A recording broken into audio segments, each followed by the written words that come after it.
biggest question that is on everyone's mind is like when does the process of going back begin and what does that look like? And it still kind of feels like we're planning everything in the future 3 different ways. We're planning for what does it look like if it's completely online? What does it look like if there's small groups allowed to come back to campus? And what does it look like if everybody's allowed to come back to campus? And so having to kind of plan every single thing for the end of the year, you know, we have a plan for a drive-through graduation. We have a plan for a virtual graduation. We have a plan for an in-person graduation. And we'll just kind of figure out when we get towards the end of the year which one we're allowed to do. But at least that way we have a plan and we're ready to go. So when we figure out, when the time comes to know what way we're going to go, we're prepared for it. Right. Smart. Do you so where are you guys at right now? What's the status at Irvington? We are fully virtual. Okay. The we've the only on-campus time that we're giving to students right now is for material pickup, and then students are allowed to come in designated groups of 12 to do athletic practices, but Oh, it's not yet full team practices. It's just um, exercise to stay in shape so that when the teams are ready to begin, um, they'll be in shape and ready for the season. So kind of preconditioning exercises. They were gotcha. hoping to begin uh, actual sports in December, but it's looking like it's going to get pushed until the spring. Right. And so um with the school year, there's like from what I remember, maybe it's different now. What I remember is that there was always seasons, right? So there's soccer Mhm. season, there's football season, etc. Would the plan be to just have everyone come back in the spring? So like the football guys and girls get their shot at playing during the year, or is it sort of if you pass January, then you're done? The original plan was to try and get as many sports back as possible.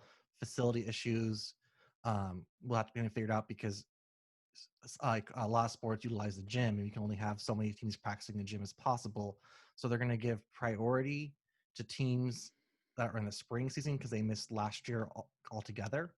Right. And so they'll have the first dibs at facilities, but they're going to try and do at least a condensed version of as many sports as possible. Right. And so will that have attendees? Is that a discussion? I would say probably not. Yeah. No, fair enough. Um, cool. So let's talk about you a bit. Like what's your story coming in? Like even, what made you get into teaching? What brought you to Irvington? What you're doing now? Everything. So I was one of those students who was okay at school for most of my life. And actually, my worst subject was mathematics. And it wasn't until junior high where I had an amazing teacher who just completely changed. He made me understand mathematics for the first time. And that was just a real powerful, awe inspiring moment because I literally went from scraping by with C's in math to getting A pluses in math. And it just was that one teacher that believed in me and pushed me. And once I had the understanding, it's like, oh, I get this now. I can totally do this. And it was a real life changing experience. And fast forward to my senior year, trying to come up with what I want to do. And I remember talking to the college counselor, like they say, what classes do you want to take? I'm like, well, I like math classes. Can I just take math classes? And the college counselor was like, well, what job could you do with math classes? And I really couldn't think of any jobs. And so I was just like, well, math teacher. Right. And, I went home and told my parents that I'm going to be a math teacher. And they looked at me and like, you are the quietest person in the room. You are shy. You have no public speaking skills whatsoever. Why do you want to be a math teacher? And it was kind of in that moment that I realized that, I had been involved in being a TA in high school. I had helped my mom was beginning to be a school librarian at that time. And I was helping her in her library. And I just loved the school environment. And I just had so many inspiring teachers that to be that for somebody else was just, it felt like a rewarding job that I couldn't get in an office or engineering. It was something going to be fun and fill my heart up and just make me happy. And so I put everything into it, and I eventually graduated from Long Beach State, and I took every hard class I could. I pushed myself. I remember when they gave us the choice to sign up for a master teacher to mentor us, and I'm like, I want the hardest one. I want the one who's going to push me the most, who's going to really be honest and brutal with me and tell me when I'm being a horrible if I give a horrible lesson, I want to know I gave a horrible lesson so I can do something about it and get better. And I applied to Irvington because it's in my hometown and they had a job opening. And so I applied there, and actually it was the rival school of where I went to high school. So it's kind of, it was a little bit weird that first year getting used to wearing the rivals gear, but that's just how it works sometimes. And um, for the first 2 years at Irvington, I was a math teacher, and that's really all I thought I would ever be. But then at the end of the year, our school does a staff talent show, and everybody was asked to be either a performer or a backstage helper. And with my incredible stage fright, I volunteered for the backstage helper role. And from there, I started helping in the theater on all of our shows. And eventually that led to me meeting the students who planned the dances. And because of my helping them plan lights and sound equipment for the theater shows, I quickly began helping doing sound and lights for dances and rallies and helping build decorations. And it was all really, really fun. And that got me noticed by the activity director. And when she moved on to become a school site administrator, she asked if I would interview for her old job. And so I agreed and interviewed for activities director, and didn't really fully understand what the job was about, had no real background in leadership, which I'm sure many activity directors can relate to. And um, I was accepted. I later found out I was the only person that applied for the job, as it so often is. And the first year I survived it. Um, it really made me aware of what I didn't know and made me aware of how I had to grow. And so I kind of quickly worked on improving myself as much as possible, which led to me getting involved in Castle and CATA, and finding any opportunity to improve my skill. And it really wasn't until my fourth or fifth year doing leadership that I actually really felt like I was doing something, or at least making the grade as far as I was concerned, and being a good leadership advisor. Um, but now it's hard to believe it. I think this is my 11th year or 10th year being a leadership teacher. And just each year watching the kids grow, and just watching them take on different challenges and responsibility, even, especially now watching them have to completely remap their entire year, um, and just taking it in stride. And in some senses, almost being more optimistic and brave about this than some of the adults I work with, and just having that right mentality that the year looks different, but our purpose, our why is still the same. We're still here to bring the school together, to provide that unity, to provide that family, and provide that connection. And our job has got a whole lot harder and a lot more interesting. And the way we do our job is completely different now, but our purpose still exists. And as long as our purpose still exists, like, we still have a reason to be. And, you know, our for the most part, even though our classes are on Zoom now, the leadership classes, they feel exactly the same. It's still a bunch of meetings happening now. They're just in breakout rooms, and we have students moving from breakout room to breakout room. I'm constantly being called to one breakout room to another because students have questions or they want to know what they can do, and working on different projects. And we have had several projects that we've done this year that some have been successes and some have been learning experiences. And that's just what we're going to call them this year, because everything's brand new. And, we're going to try some things that aren't going to work, but even those things teach us what direction to move in next. So where do you think that positivity and that optimism comes from your students and for your team?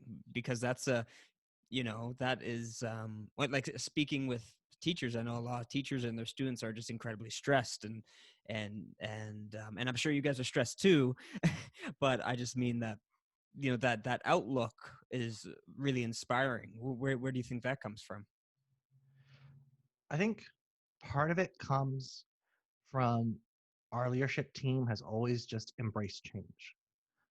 It started about 5 years ago when we met as a team and we decided that, you know, students weren't as involved in Spirit Week because it's been the same Spirit Week every single year, and the things that students are interested in now just isn't what's happening in our Spirit Week. And so we completely redid all the activities for Spirit Week. Some things we kept, some things we got rid of, and some things we modified. But just, I think, watching the involvement increase, we went from 500 people coming to homecoming to almost 1,000 people coming to homecoming. Wow. And it's because we read the student bodies, we heard what they had to say, and we changed things. And I think ever since then, we've just created this culture where it's okay to have things look different. It doesn't have to look like the same every year. So to us, even though everything's different, it's just another change. And it's we've dealt with change before. We've come out on top. We've put on bad events and we've rebounded before. It's nothing really new to our team. And so I think our team is very comfortable in adapting and thinking outside the box. Cool. What are some of those changes that you made 5 years ago to Spirit Week? What are some of the ones that stand out for you as that just had the most impact? I feel like that'd be really interesting. I think the biggest change we made was we got rid of the class skits because the kids didn't like making the skits. I didn't like staying after school to record the skits. The students' body didn't like coming to the skits. And that was really the conversation that started us all. Where one of the students jokingly looks at me and goes, "Do we have to do these skits?" And I'm like, "No. In fact, I would rather not do them." And like everyone's like was surprised that that was even an option on the table. Like, but don't we have to do them? Like, no. It's your Spirit Week. Do what you want to do. Like, what? And I asked them, like, what would you rather do instead of a skit? And they're like, "Can we have a carnival?" And I was like, if you guys want to plan it, why not? And so we got rid of all of the Spirit Week skits and we replaced it with a lunch carnival on the first Monday of Spirit Week. And it turns out a lot more students like coming to carnivals and getting free cotton candy and popcorn than watching a pre-recorded skit in the gym. Wow. Yeah, that's a huge. That's so. What a great story to have the student look at you and you agree. Full on. So does that carnival still happen 5 years later? Yes, it's still the kickoff event at lunch at the Monday of every Spirit Week, except for this year for obvious reasons. Right. But maybe we push Spirit Week back this year to the spring, hoping maybe the stars will align and we can do something a little bit more than what we can do now. But we'll see what happens when we get there. So you mentioned how you guys have made changes. Well, you guys have always been, open to making changes, but obviously this year more than ever has been a curveball. What changes now, in the absence of a carnival, etc. What have you guys done now that you have found works? And maybe even if you want to stray into this, what have you tried that hasn't worked? I think what hasn't worked, and I think it's an easier question to answer, is in the past, you kind of had buy-in because students were there. They were at school at lunch. And so if you did a lunch event, even if it was the worst lunch event ever, you still kind of had a captured audience that were like, well, that bad event is slightly better than what I'm doing. So I might go there and at least just watch what's happening. And so you kind of had a built-in crowd. Whereas online, we're now competing against the entire internet. So we put out like a rally video and we went from having the whole school see the rally to a couple hundred people seeing the rally. And it's because now we're competing with every YouTube video, every Twitch video, time management. There's a lot more fun things students can do and find in their own homes than log on to the internet after school and see a rally. Right. Gotcha. And so Fair now enough. it's really forced us to look at what acts do they really want to see in a rally and how do we make it more entertaining and change it up. Right. And do you guys have any ideas? Um, I think one of our ideas is our first two rallies was more videos where students were just watching what we were doing and watching our pre-recorded acts that we had. And we're going to try and make it a little bit more um, like interactive. So we're going to try and have like some contests and some games throughout the week leading up to the rally so that when they get to the rally, they can see who won in the rally. So that might cause a few people to want to look and go, oh, am I a winner? I have to watch the rally to find out if I'm a winner to collect my token prize, or at least just bragging rights, and kind of doing it that way. We're also going to try and get some more teacher involvement for the rally because kids like watching teachers do funny things. Yeah. And we're also kind of debating on maybe making it a little bit shorter because we think the video is just too long to engage people online. People have shorter attention spans on the internet. And so maybe instead of having one longer video, maybe two or three shorter videos that can be better marketed. So what was the conversation like with your admin team going into the school year this year, with just all this uncertainty? What were what where were spirits? Um, where were nerves? All of that. It was a lot of different conversations. You could definitely tell the admin team was extremely nervous going into this year and a little uncomfortable because, and I kind of felt this too, is as administrators and teachers, especially when you have a lot of experience, you're used to having all the answers. And so people come up to you with all these questions, and I'm used to being able to answer them. And now all of a sudden, my answer is, well, we're going to wait and see. We're going to figure it out as we get there. And so, not having the answer, it kind of losing my train of thought here, but it makes you a little uncomfortable. It takes you out of your element a little bit, and you definitely had that sense. I had that sense, but I think the I, the big idea that we always had was that no matter what happens, we're going to take it on as a team. And it's always been the admin have always been reaching out to me. What do you need off your plate? What can we do to reassure you? What can we do to make you feel? What can we give you to be successful? And I've been trying to return that as much as possible. And like, okay, what can I do to support you? And so like one of the things we ended up doing is we ended up helping uh, publicize the back to open house night, back to school night, because we had a lot of interactions on social media with students, and we had the ability to push information out there. And so whenever admin sends out an important email or message that needs to get to all the students, we would always back up admin and push out that information as well to make sure as many students as possible got the information. I think the other piece of that was just having support and being willing to try different things and not being pigeonholed into, well, it needs to look like this. And admin's really given us a lot of freedom to really just think outside the box. And, you know, I've been working with the kids that, in addition to presenting our ideas to admin, we also now have to show, okay, well, how are we maintaining our safety with this event? How are we checking our our procedures? If we're passing something out, how are we going to verify that everything's being done with gloves and everything's being done with masks? And if people are involved, are they 6 feet apart? Are we outdoors if we can be? And just making sure all those things are in place. And even when we're doing things online, are we making sure that we're not putting student information out online where other people can access it? Are we protecting the privacy of our students? Are we making sure we get parent permission to post different things online? And so it's been a whole hurdle of things, but there's been a lot of trust with admin and support. So I've definitely felt really encouraged. And I feel like I'm working just as hard to support admin as they are to support me. And it's a real team relationship as we go into the unknown. Awesome, amazing. Do you teach any academics right now, or are you full on activities?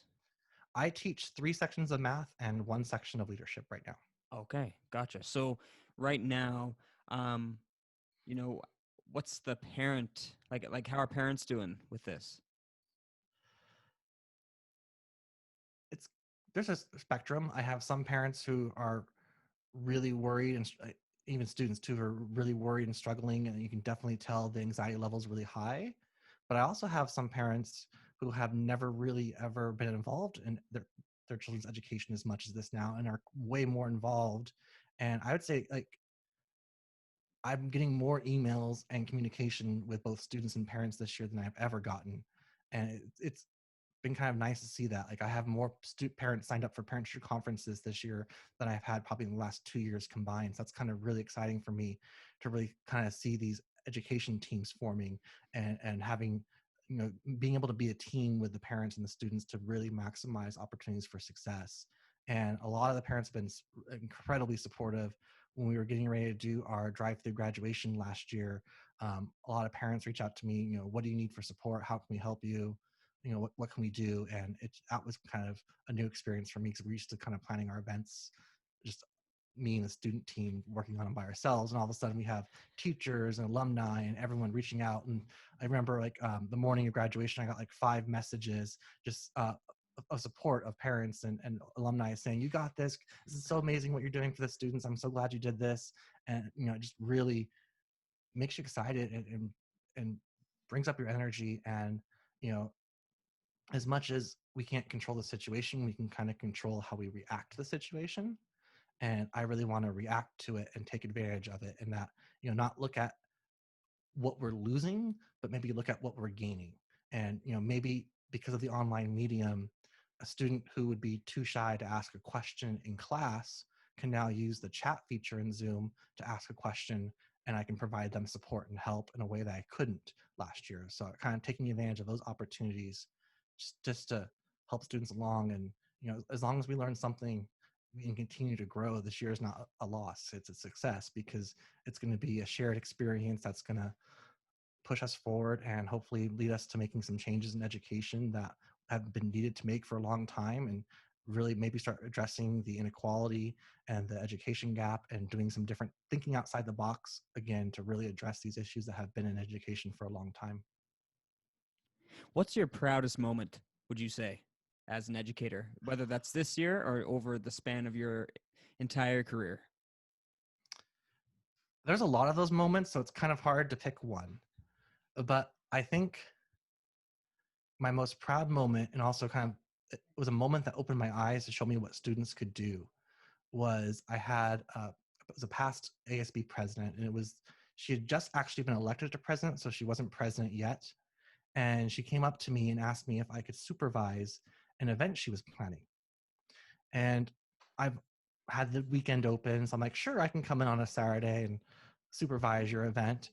And what I didn't realize is on her own as an 11th grader, she had organized a convention, a mini convention on human trafficking, and had invited experts from all over California. Even one from New York flew in, and they raised money and put together 100 kits that could be given to survivors to help them reintegrate back into society, and brought in all these different community members to talk about all the different things that are happening and what we can do as a community and what people can do, and different organizations that are working in our community to raise awareness. And it was just so inspiring to see a student put all of this together while still doing schoolwork and like excelling in school, and just on their own they decided that they cared about this issue so much that they wanted to make a difference, and they just felt like they had the ability to do that. And that kind of was a big shift in my mind, and it really opened the door to what students were capable of doing. And that, as a leadership teacher, my job wasn't to lead, but to support and let the students lead. And so from that kind of was my aha moment, that like, no, I need to be in the background. I'm there to support, to encourage, to ask them, okay, if you do this again, what would you do next time? Or if you could, like, what lessons have you learned from this? Or what can we do to make this even better next time? And let them really be the center stage and lead, and have the opportunity to really test their abilities to have an idea, think about what they could do about that idea, and then put something into action. So, what is Irvington High doing so right? Because these are, amazing stories. These are the best stories for me to be hearing on a Friday going into the weekend. I'll tell you that right now.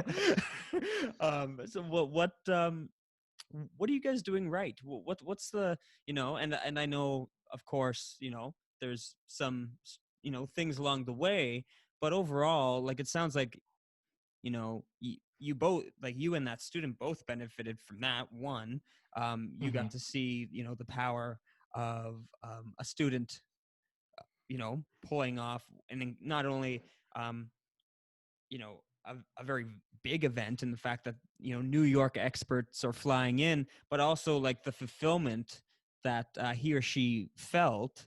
Um, where is that? Where does that culture come from? Was it there before you got there? It was there before I got there. Okay. When I first got there, our principal, his one of his go-to phrases, if you came to him with an idea, he would say, "Great, you're in charge of it now."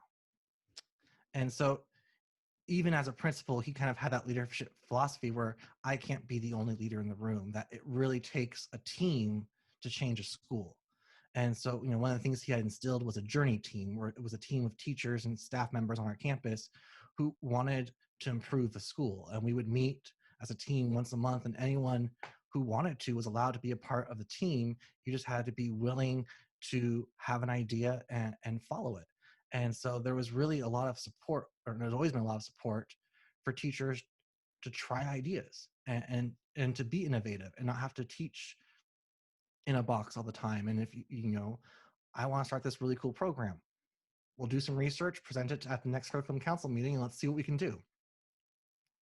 And so that kind of has been something that's always stuck with me. And I think as a staff, we then reflect that to our students, where we tell them, if you have ideas, if you want to achieve something, go for it. And that's what's led to like our club system being so strong, where we have amazing clubs on campus that are doing great work, and they're all student led. Most of the advisors are kind of in my role, where they're behind the scenes helping the kids, but the lion's share of the work is all the students. And we've had students find grant opportunities for programs. We had my first year there, 2 students won a grant to put a solar panel on our school, and another student got a grant to get an electric hybrid school bus for our school donated. So they just always had that mentality where, you know, it's your school too. You're a part of our team. You're a part of the family. And part of it also culminates in our school. We have 3 benchmark projects. We have one at the freshman level, one at the sophomore level, and one at the senior level. And those projects are cross-curricular.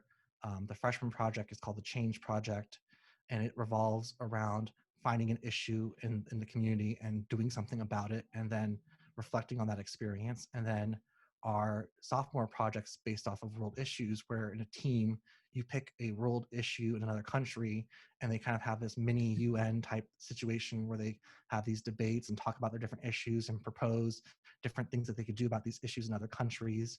And then the senior year, we have the quest, where students are on their own now, and they pick a social issue, an essential question, and they research, they have an experience, and they have to do a service project all related to it. And it culminates in a presentation, that an 18-minute presentation that they do to a panel of teachers and community members. And so I think we've always been really trying not to think of school as like a classroom and desks and tests and quizzes, but really think about experiences that take students beyond the classroom into the community, and really giving our students the courage to give speeches. I remember, I think it was 2 years ago, we were doing a speech competition for community service. And our team went up there, and they were watching other schools present, and they whispered to me like, I don't think their school teaches them public speaking.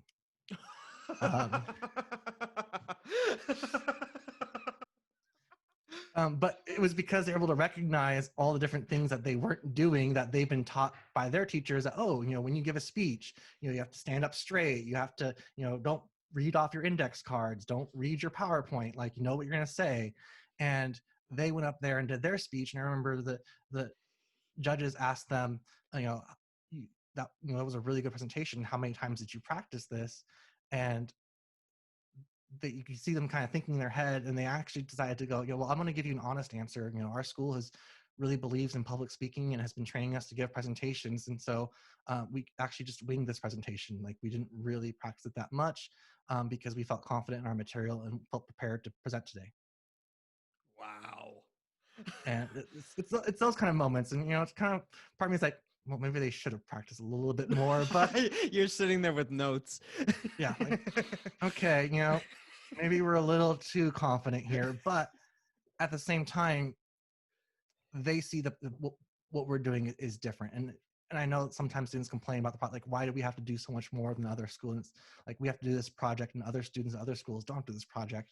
But in the end, I think they realize that, when they get to college or when they get to their jobs, they have so many skills that other students have. And I get emails all the time, like, these kids in college don't know how to do a source check, or don't know how to do a citation correctly. And I've been doing that since freshman year. And so there's a lot of confidence and skill in that, and having those real world experiences. I think that it's your experiences define your high school experience. Your experiences are what you remember, what you take with you, and that's where you learn the real lessons. And I think we are able to provide a lot of experiences and Do we need to do better? Absolutely. We need to continue to grow. We need to continue to improve. And there's a lot of things that we need to kind of fix and get to. There's students that we're still missing on our campus, and we still have an equity problem. We have far too many Hispanic students enrolled in lower level math classes and not enough enrolled in higher level math classes. So we have our work cut out for us. But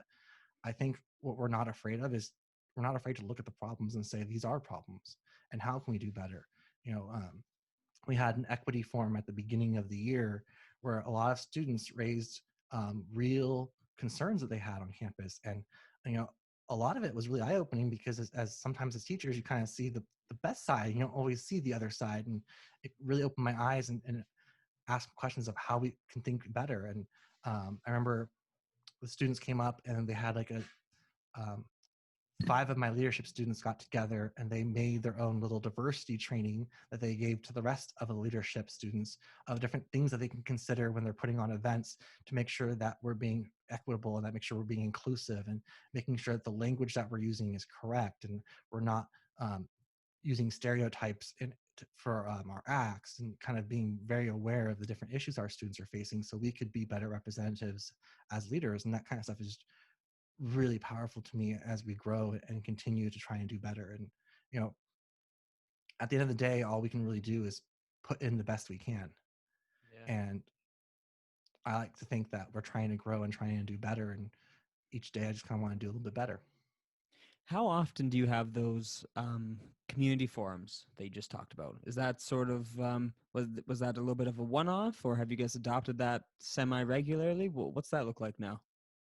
We had our first forum in August, and we're planning our second one for early December or possibly January.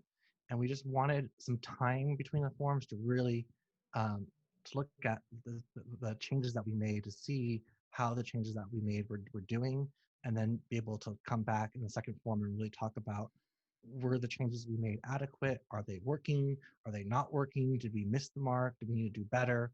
And, you know, some of the changes we made were inclusive in our leadership class of choose of what we're allowed, what we're going to regulate in terms of what we allow for different acts in rallies or different events that we do.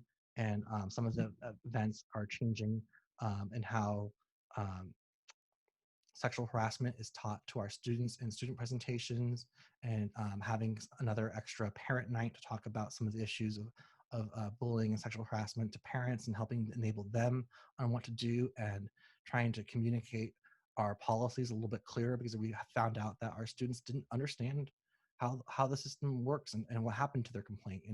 And students felt like because they weren't hearing a response to their complaint, that their complaint was falling on deaf ears, and didn't realize that it's actually because of confidentiality issues. We can't talk about what happens for consequences for students.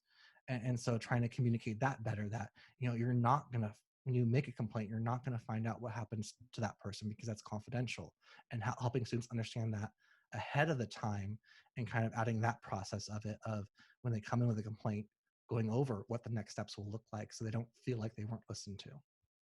It sounds like you guys really make an effort to, kind of keep a finger on the pulse of the whole community, eh? We're trying to, and like I said, I feel like we definitely have redoubled our efforts this year, and it's become a much higher priority. But it is something that we probably should have been doing a better job of last year. But just because we came into the game a little late doesn't mean that it's not important that we do this, and it's not important that we try and become a conduit of listening and making leadership not just about putting on events, but us being able to take concerns from the student body and elevate them to the admin and to the school board, and make sure our student community feels heard and valued. Right. Would that be like a significant piece of advice you would give to other schools right now? Absolutely. And I'd even put out there that it's really easy to get defensive, because from our point of view, we're trying all these wonderful things, but we can keep trying till we're blue in the face. If we're not listening to how the students are receiving those efforts, we don't know if we're actually making a difference. And kind of closing that loop and understanding how are our efforts being received because it was interesting. A lot of programs we thought, oh, students must love this. We're doing it for them, and it was being received not at all like we had intended. And the students were like, no, we hate this. And it's like, oh, we kind of messed up there. We didn't really do what we were setting out to achieve. And being able to listen to that student voice and really think about it and ponder it and let it really kind of impact how you make decisions is so important. It's really easy to get defensive or dismissive and go, well, that's not how it was when I was in high school, or that's not how it was 2 years ago. Well, these are different kids. It's a totally different generation, and they have different needs, and they have different things that they need to feel safe on campus than it was 10 years ago. And being able to change with the times is so important. Our high schools should look different now than they did 5 years ago, and they should look different next year and the year after, because our student population is always changing, our student body is always changing, and we always should be growing. And I think that's really the mindset we need to get into. It's it can be easy to get discouraged and go, we're facing all these problems, and just talking about the problems constantly. And that's kind of one of the things that even emphasizes students, like, the focus of the forum can't be on the problems, because we can talk about the problems forever. Let's talk about what we can do about the problems. What can we start changing? And it could be just small changes now, but at least we're trying something. At least we're going after it. At least we're not just sitting there feeling overwhelmed. And maybe 5 of the things we try won't work. But if 2 of them work, well, that's a success. Yeah. Cool. Now, what about for what piece of advice do you think you would give to, on an admin and on a teacher slash staff level, where it comes to those relationships, especially now? I think the biggest advice is you need to make sure that you have students at the table when you're making decisions, when you're planning for the future. Every one of those things, you need a student at the table or a group of students at the table, because you can't really plan a school if you're missing the majority of the people. And if you only have teachers and admin at the table, all your decisions are going to be there to support teachers and admin. They're going to be teachers and admin. Even if you try to think about the students, I've been at meetings where teachers are trying to think about how students respond in a situation, and just knowing my own experience with leadership kids, I'm like, no, that's not really what they would say. No, that's not really what they'd be into. And just having the students at the table to be able to say, well, actually, no, we wouldn't want that. It's a powerful thing. One, it elevates your students because they feel a part of the community. They feel buy-in for the school. They want to work harder because they feel like they're being listened to. They feel like they're a part of the team. And when you're a part of the team, you work harder. And 2, it really helps to make sure that you're being honest and sincere. And I remember there was a college I drove by, and their motto was like, students first. And I kind of in my head joke, well, I wonder how many students they have on their board of directors. How Yeah. many students are behind the scenes making information? And I have no idea, but if you're going to say students first, well, then you need to really not just have a tagline and say it. You need to actually make sure that all of your actions match that tagline. And where are all of your students making decisions? How often are you surveying your students' population and actually listening to what they say in that survey, or instead of trying to direct them to what you want them to believe? Cool. Wow, what a great answer. Now it's I don't want to use up too much more of your Friday. I really appreciate this conversation. Mm-hmm. Yeah, like lovely to catch up, and also great for some insights on the successes that you guys are having. One last thing, just to sort of steer it to what you and I have in common a little bit. Kata, Mm-hmm. when you were talking about growing as an activities director and looking for opportunities to improve on yourself, you mentioned kata in there. Tell me about your kata experience and what that means to you right now. So when I was completely lost as an activity director, one of my mentors suggested that I go to the CATA convention and just see what they have to offer. And At first I was completely overwhelmed because there was a lot of people there and a lot of energy, and I had no idea what I was getting myself involved into. But from the very first workshop, I was just completely inspired and reinvigorated. And I always joke around, Kata's always in the middle of the year, right when you're kind of feeling burnt out, and you always come back from Kata with all these ideas and all these connections, and it just helps you really elevate your leadership class. And so many things that we've done in our leadership class have been inspired by things that other schools have done, or I've heard at CATA, or seen in workshops, or seen in pictures, and heard from different stories. And they have wonderful workshops and a wonderful exhibit hall where you can meet vendors and get to bring really cool people to your school, and kind of make your school a little bit better that way. But also just talking to other activities directors, and hearing their stories, and seeing that they go through similar things and they feel the same ways that you feel. And whether you've been through leadership 1 year or for 10 years, it still can feel a little stressful, and you kind of sometimes do have those days where you just like, why am I doing this? And you kind of need that pick me up again to go, oh, I remember why I'm doing this. I'm actually making a difference. Our students are growing, our students are excelling, and they're doing amazing things, and that's what it's about. And maybe we don't put on the best dance sometimes, but what do our students learn? They're learning how to budget. They're learning how to uh, advertise. They're learning about social media and making things go viral. They're learning about leadership, and they're learning about how to represent people and what that means, and how to hold elections. I always joke that our elections for president are always way more on topic and focused and about real issues than the actual elections are sometimes. There's no negativity when we have people run for president, because they're focused on what their vision for the school is, and both candidates want to make the school better, just in different ways. And it's not us versus them. It's all about what the student body wants to follow. What vision do they see as best for themselves? And I've just learned so much about leadership, and being able to commiserate with other activity directors and come back with new ideas has just been absolutely amazing. And through CATA, I got involved with Castle, and that was able to send my students on different conferences, and watching them come back with just the ideas and the energy and the different event level of planning, and having events that really do impact students, and are just beyond dances, and finding new ways to interact with the student body to really represent them, and be inclusive.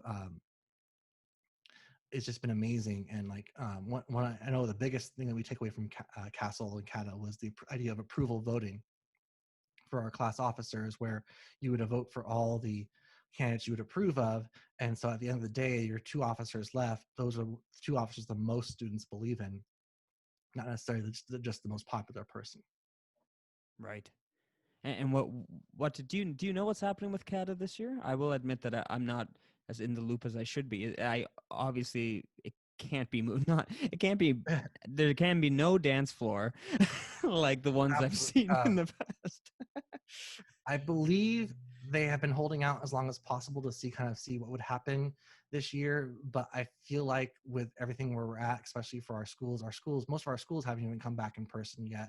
And so I believe it's going to be some virtual equivalent of CATA this year.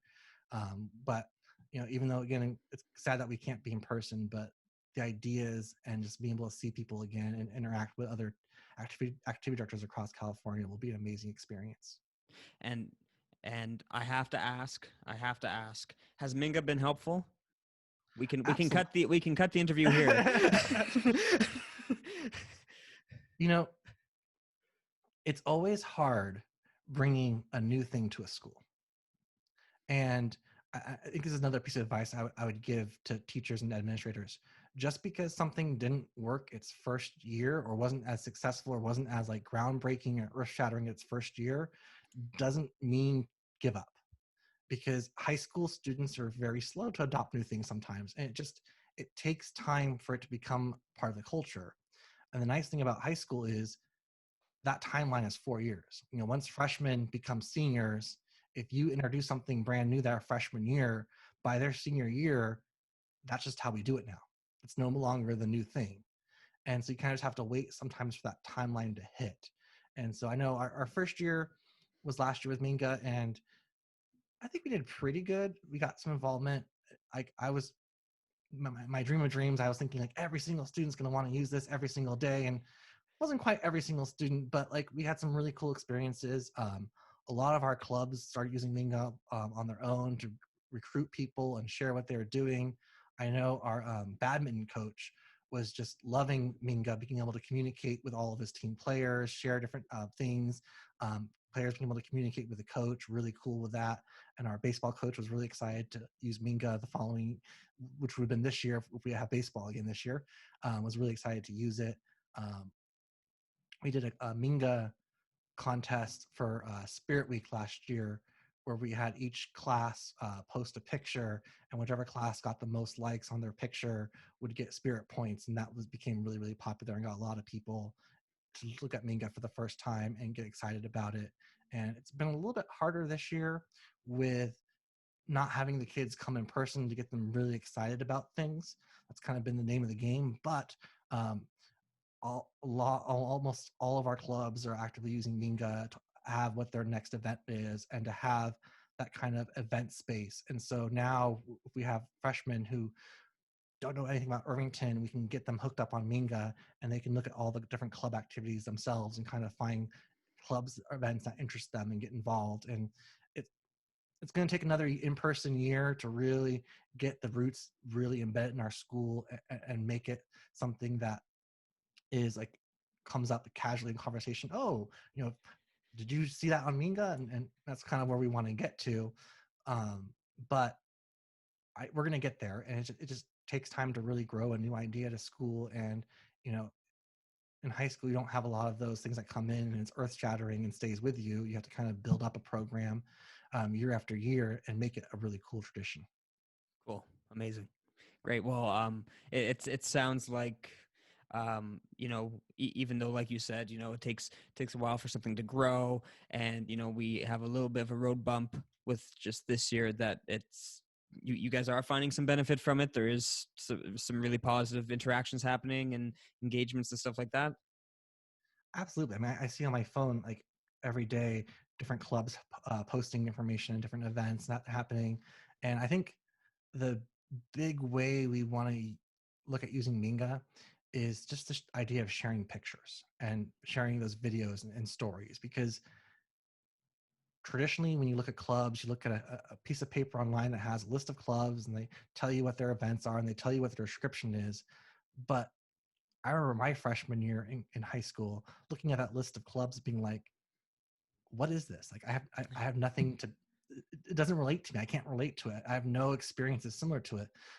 But by having a place now where clubs can share pictures of what they're doing and share stories of what they're doing and highlight clips of their events and creating that repository of information, now as a freshman, they can look through that and really get a feel for what that club does and what it's about and how bonded the members are and that community that they're building.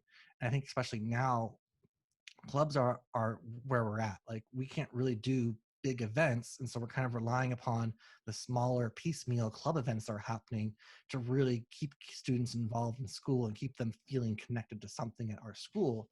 And so by having a central place where we can start to build almost a club ecosystem is kind of my big goal this year for Minga, and just encouraging clubs to participate, um, getting as many students on Minga as possible.